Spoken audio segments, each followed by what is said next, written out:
Hey y'all, it's Nancy the Handy Scandy. Welcome back for another crafty venture.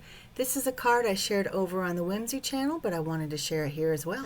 Today I am making this gorgeous, it's kind of a diorama-like hexagon shaped card. So I'll be featuring the newly released Beach Sloth stamp set, but I am taking this guy into the woods. So I will be using a variety of Whimsy products, as you can see on the screen, and they will also be linked and listed downstairs in the description box.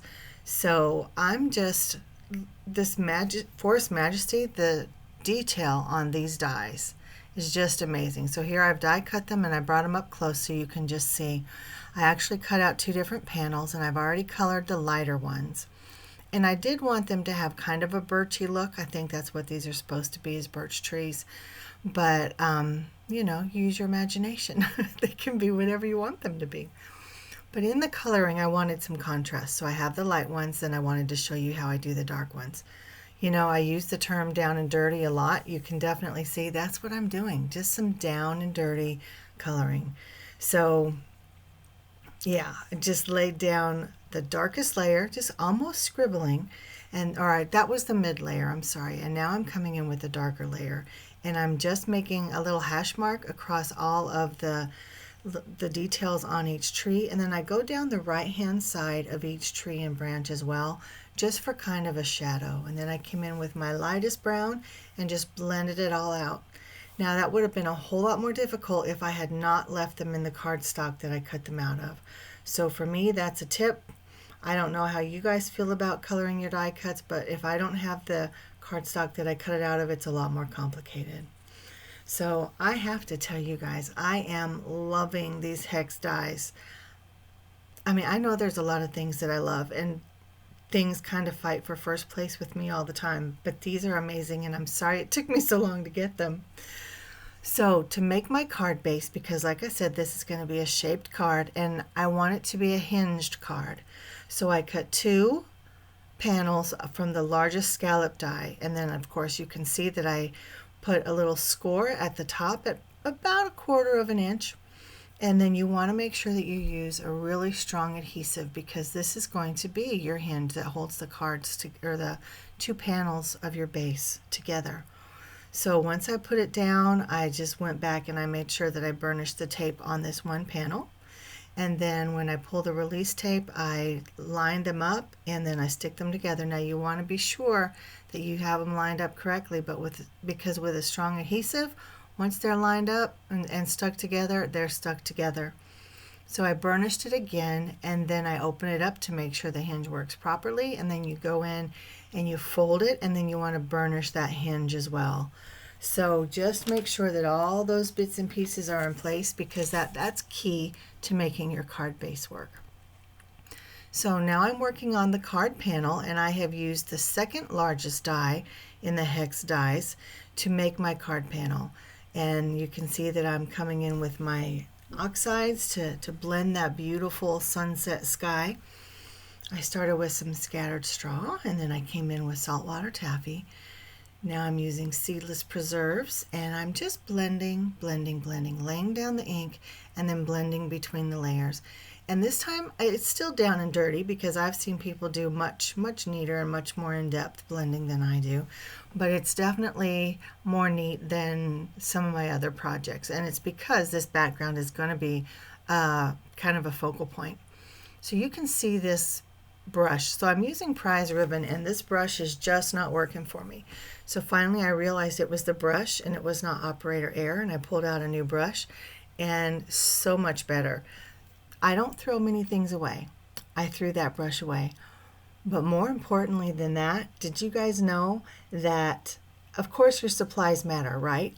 Whimsy understands that, and they now have their own line of blending brushes. They have a large and a small, and I wish that I had used them on this card. I didn't have them at the time that I was making this card, but I'm putting my order in today. I'm very excited because I do love some ink blending techniques, and the tools do matter. So yay Whimsy for understanding that and always bringing us things that matter, you know, things that are fun, but also things that make our process better. It helps us to step it up so that, you know, I always say I'm not looking for perfection, and I'm not. but we do want to do our best. So again, tools matter. I want to apologize for getting lower and lower on the screen when I was finishing up that ink blending. When I was doing the pine needles for the ground, I was almost off screen completely. And now here I am working on making some stars. So just creating lots of layers in my stars. And as I'm making this, I've got the water, and then I've got the Posca paint, and then I've got the pixie dust. And it just is reminding me of an Alaskan sky. It did not take much for us to be able to see a very bright, vibrant sky like that in the city or on post. It was a little dulled down, but it just took about a 5-minute drive to get outside of town, and it was so bold and so vibrant. And not only were there a million stars with probably a million layers, but the northern lights were absolutely incredible. And that's kind of where this card took me, to be honest, and they're happy memories. And so I was very, very pleased for that. So I don't know if maybe I took you guys there or not, but if you've never been to Alaska or never looked into Alaska, I encourage you, just do a little bit of research. You know, Google Alaskan night sky or northern lights and just kind of see what you see. It's a lot of beautiful, beautiful imagery up there. So now you can see that I did a little bit of auditioning with all of my trees, because that's mostly what my background is, the various trees. And I'm in love. I know it doesn't take much for me to fall in love. I know that. And I'm sorry that I'm kind of redundant as I say that. But yeah, just having a good time with these. So I auditioned them. I have a plan in my mind. And then I'm layering my different trees. I want to make sure that, you know, I talked about the different shades, the different tones of brown in these birchy trees. And so I am trying to make sure that I kind of mix and match, if you will, so that they're not all the same next to each other. And I want to make sure that I fill that whole panel. So right now, the way I'm doing it, I'm kind of cutting off those 2 points on either side.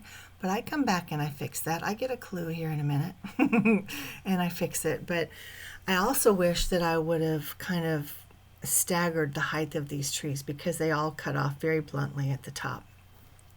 But you know, sometimes you finish a project and you go back and you have all these things that woulda, coulda, shoulda, things you might do different if you were to redo it. Those are just a few of mine.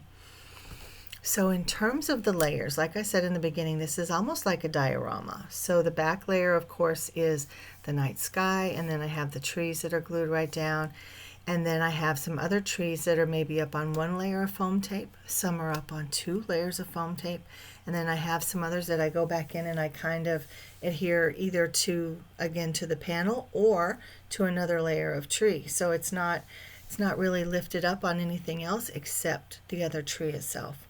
And then for the final layer of trees, I actually adhere them directly to the sloth, and that adds another layer. Actually, it adds 2, because it's another layer of trees, and then the sloth is the very front layer. So loads and loads of layers.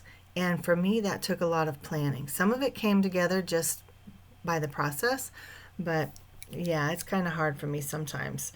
But I made it work, and I'm super happy with this card. So you can see that I've got this little frame, and I actually put my panel in the frame earlier because I wanted to see everything in context. And I love the contrast between that bright white frame and that bold night sky. I think it's very striking. So you can see where I went in and I added a tree over to the far left, and I'm going to come in and there you go, add some more there to the right, and just kind of filling in the bulk of that space. So when I made the frame, I used the largest scallop die, and then I nestled the second largest hexagon die inside the scallop. So that created the frame, and that is, I just think it sets the whole thing off. I mean, I could have just adhered the panel directly to the scallop base, and it probably would have been okay, but I just like the idea of the frame and that it's lifted up some so the panel is set back, which allows the whole dimensional diorama-esque card to kind of make sense. So there I glued on my final layer with the sloth and the trees, and then I went in with some of those sweet little red birds. I think they're adorable. I just had so much fun making this card. And again, things are kind of jostling for first place in my mind with these Whimsy products, y'all. I can't help it. I just love them. But this was my process for this card, and here you can see some of those details up close. I kind of went back and forth on whether or not I wanted to add any bling, you know, a little bit of extra sparkle to that night sky, or any twine to add to the kind of rustic nature. And ultimately I decided no, this was plenty, and those little birds were embellishment enough. So that was my process, guys. Let me know what you think. I loved making this shaped card. It's not something that I do very often, but it was a lot of fun, and I'm thankful for my Alaska memories. So guys, thank you for kind of taking a walk down memory lane with me as I made this fun Beach Sloth in the Woods hex shaped card. Everything is linked and listed downstairs in the description box for ease of shopping if you're interested. And I would appreciate if you hit the like button if you like this video. And if you're not already a member of my crafty tribe, I'd appreciate it if you go ahead and hit that subscribe as well. Until next time, guys, mwah, this is Nancy, the Handy Scandy, and I'm out.